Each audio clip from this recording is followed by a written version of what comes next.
Bienvenue dans le centre de l'Australie, un lieu entouré de désert, connu sous le nom de Uluru Kata-Tjuta. Nous sommes en terre aborigène. Arrivés par l'ouest après 1100 km de piste, nous distinguons ces rochers emblématiques de l'Australie. Les émotions sont fortes. Nous nous sentons privilégiés d'arriver par cette route et cette étape marque pour nous aussi la proximité de la fin de notre périple.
Nous avons fini la Great Central Road.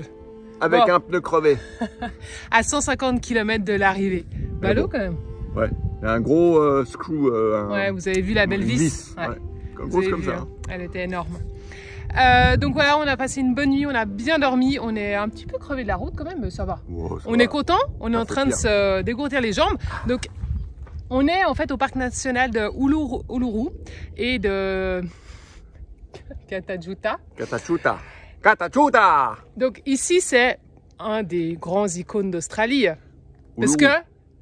Ouais, Uluru. Pas Kata-Tjuta. Attends, Uluru, c'est quoi? C'est le gros caillou là? Oui, le gros caillou mis de nulle part.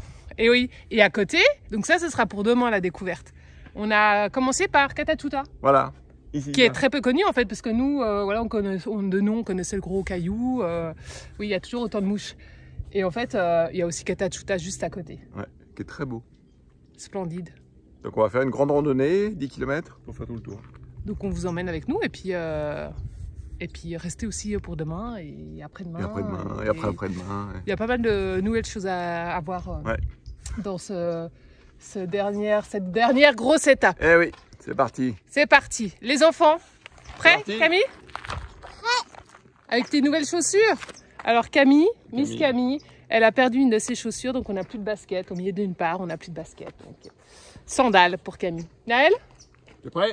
Ready? Tu viens de boire un coup? Il y a des citernes d'eau, juste là, il y a une citerne d'eau. En fait, c'est une randonnée qui est interdite à faire une fois qu'il fait plus de 36 degrés, mais t'as pas le droit de partir après 11 h du matin. Ben là, il fait pas plus de 36 degrés. Non, il fait 27. Allez, c'est parti. Go.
Uluru, connu sous le nom de Ayers Rock. Auparavant, son ascension était populaire pour les touristes, malgré les croyances des aborigènes. Uluru est un site sacré très important pour eux. Le 26 octobre 2019, elle fut interdite par respect envers les autochtones.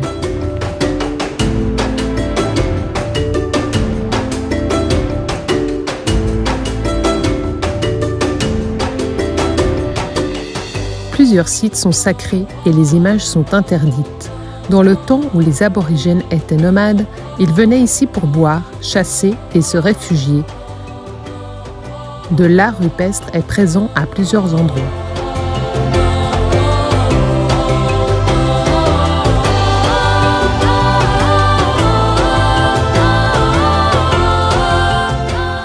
Du point de vue géologique, souvent appelé monolithe, il est en fait la partie émergée d'une formation rocheuse du sous-sol dégagée par l'érosion, appelée Inselberg. Un gros caillou qui sort de 348 mètres et serait profond de 2,4 km.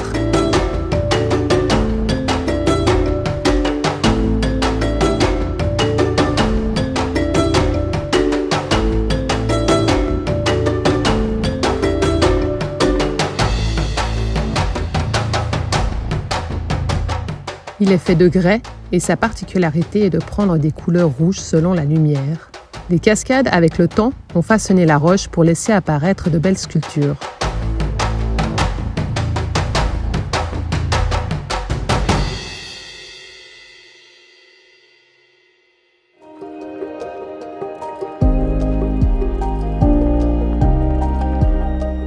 Il y a des lieux, des moments, des paysages qui font oublier toutes les difficultés rencontrées, qui ont ce pouvoir de mettre en avant le positif, de t'hypnotiser, de te sentir bien et paisible, de te donner l'envie d'avancer.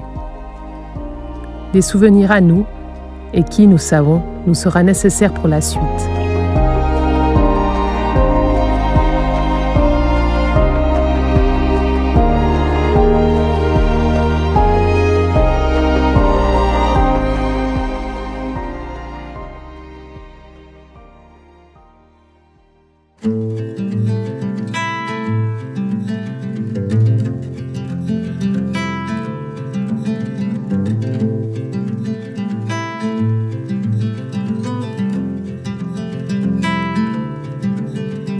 Close your eyes, hear the voice within calling. This heavy load got under your skin. On est parti d'Uluru et de Katachuta. C'était super beau. Vraiment très très beau. On est dans un freecom super beau, regardez derrière, et on attend le coucher de soleil parce que apparemment depuis la dune là, c'est sympa. Bon, c'est quand même ballot, hein. C'est qu'il y a des mouches à non plus finir. Ah bon, il y a des mouches? C'est l'enfer. Heureusement, on a un filet. Et merci les copains, hein, ouais, de Sydney là. C'est à eux, ils nous ont prêté. C'est bien utile. Non, mais à part ça, ça va. Hein. Ouais. À part les mouches, ça va. À part les mouches, ça va. C'est un peu galère, c'est pour manger. Et du coup, on a hâte qu'il fasse nuit parce qu'elles partent. Elles dorment. Elles vont dormir tôt. C'est bien. Demain, on se retrouve. On va aller à Kings Canyon. Donc, c'est encore un autre endroit de par là. Pour marcher.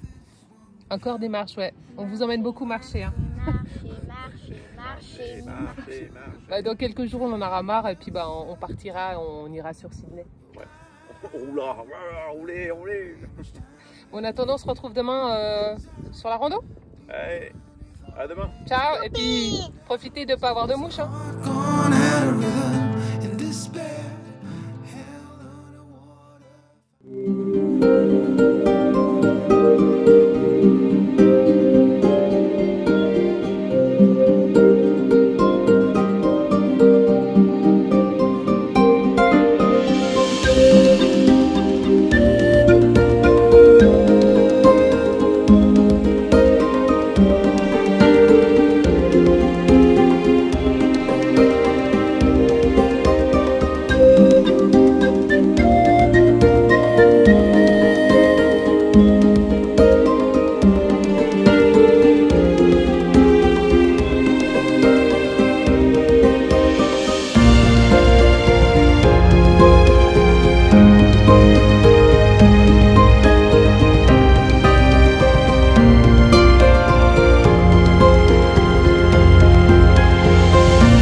des grands groupes de classe. Donc voilà, ça enlève un petit peu du charme, mais on a retrouvé un peu, ça nous a fait penser un peu à Purnululu où on a tourné la vidéo d'une journée type. Donc on retrouvait vraiment les dômes.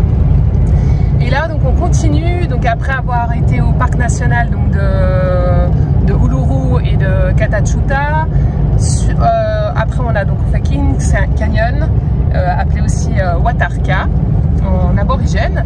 Là, on prend, alors plutôt que reprendre la route et remonter par Alice Springs, qui est la ville en fait vraiment au centre de l'Australie, et bifurquer, là on prend un chemin de traverse de à peu près 150 km de gravel road, donc uniquement pour les 4x4. Donc voilà, on profite, ça nous évite de faire un détour, je sais pas, au moins 300 km, je sais plus combien de kilomètres, même plus.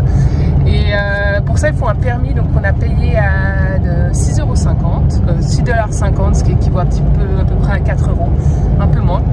Donc voilà, ben, on y va. Je pense que ça va être la grande dernière piste de notre road trip en Australie. Voilà. Bon, on n'est pas mécontent d'en finir parce qu'il faut qu'on enlève cette poussière là de Trinity quand même. Hein. La poussière, ça va un moment. Hein. Allez, je monte juste sur une carte le petit chemin de traverse qu'on prend et puis après ben, on se retrouve au niveau des paysages. Voilà la petite carte. Donc là il y avait Uluru et puis Katachuta, donc on a repris toute cette route.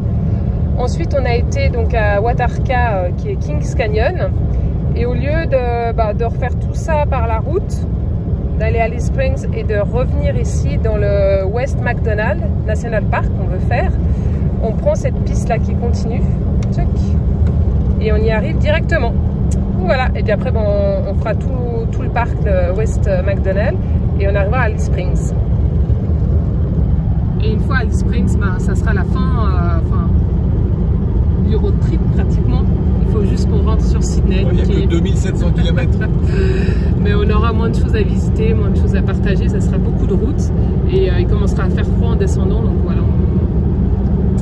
Mais il y aura encore une dernière étape avec nos amis de Sydney où voilà, on ira voir les Blue Mountains, donc un endroit très sympa à 2 heures de Sydney, apparemment. Hein. Tout le monde nous en parle, donc on se réjouit encore de passer quelques jours là-bas avant de clôturer vraiment notre road trip en Australie. Allez, à toutes!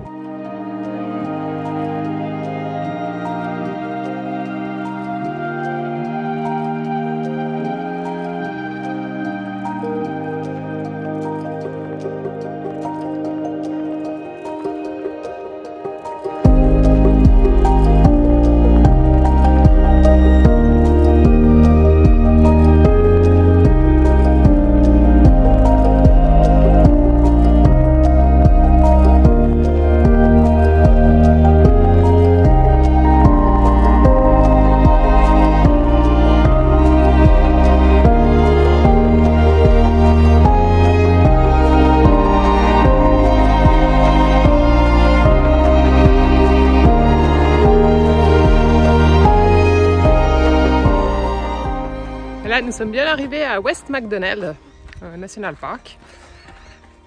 Et on commence par la première rando. On va pas toutes les faire, on a plus le temps.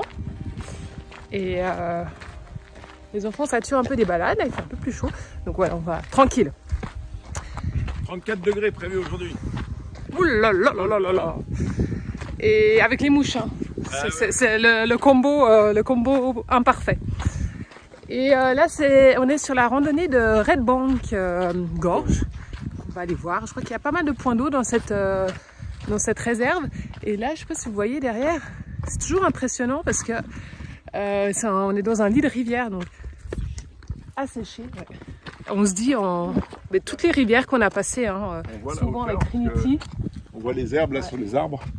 Donc là, le niveau de l'eau vient au moins jusque là. Donc ta hauteur à peu près. Voilà. Donc 1m80, 85, c'est... Enfin, par rapport où on est, hein, ça va être encore plus haut. Ouais, 2 m. Et voilà, chaque fois qu'on passe ces lits de rivière, ça nous étonne. On se dit qu'en saison des pluies, ça doit être juste impressionnant. Ouais. Et hier, je ne sais pas si je vous en ai pas parlé. On va marcher dans le sable, là, ça sera un peu plus... On vous a fait un panorama en fait, je pense qu'on voyait quand même bien. C'était un cratère, en fait c'est une météorite de 1 km de diamètre qui a atterri là.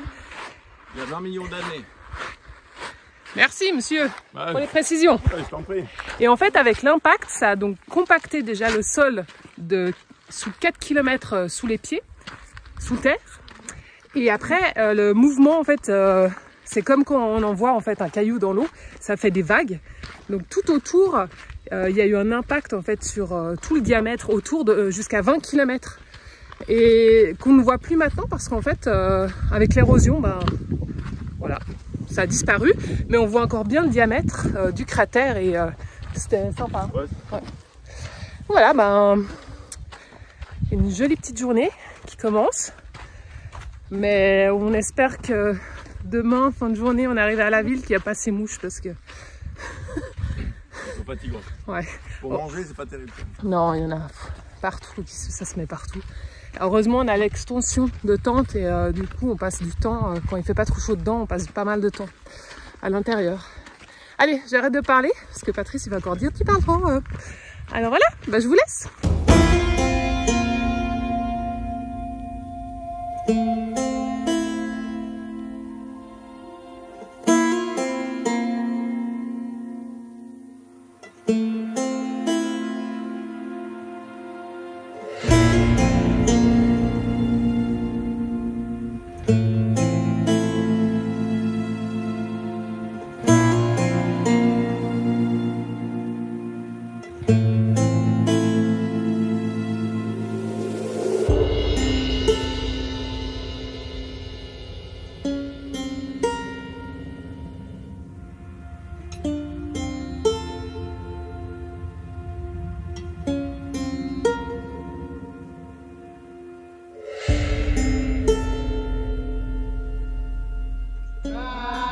Par hasard, nous aurons la possibilité d'assister à un concert dans ce lieu insolite, avec entre autres une prestation de femmes aborigènes. Encore aujourd'hui, les aborigènes extraient l'ocre de ces falaises, et ce depuis des milliers d'années. L'ocre fait partie intégrante des histoires du temps du rêve, histoires de création et de loi des peuples aborigènes de toute l'Australie. Assez étonnant, il y a 340 millions d'années, d'importants mouvements terrestres ont fait surgir une montagne de 10 000 mètres de haut, soit plus haut que l'Everest. Depuis, l'eau et le vent ont créé ce paysage devant nous.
Demain, nous reprenons la route direction Sydney, heureux de retrouver nos amis, de poursuivre l'aventure ailleurs, mais aussi nostalgiques de quitter ce pays, ce continent qui nous aura apporté de belles émotions, des beaux points de vue qui nous auront fait voir différemment et nous auront aidés à grandir encore un peu plus intérieurement. Des rencontres inoubliables, car loin de chez nous, tout est plus intense. Parcourir les pistes d'Australie rend le voyage indélébile. Cette terre rouge, nous la garderons encore longtemps sur nous pour nous rappeler à quel point nous avons vécu des choses fortes. Nous avons relevé notre défi de vivre avec moins, plus simplement, avec juste notre belle Trinity. Merci à Patrice, mon pilote, et je félicite mes enfants pour leur dépassement de soi. Malgré nos différences, nous déplaçons nos propres montagnes pour se créer notre propre chemin.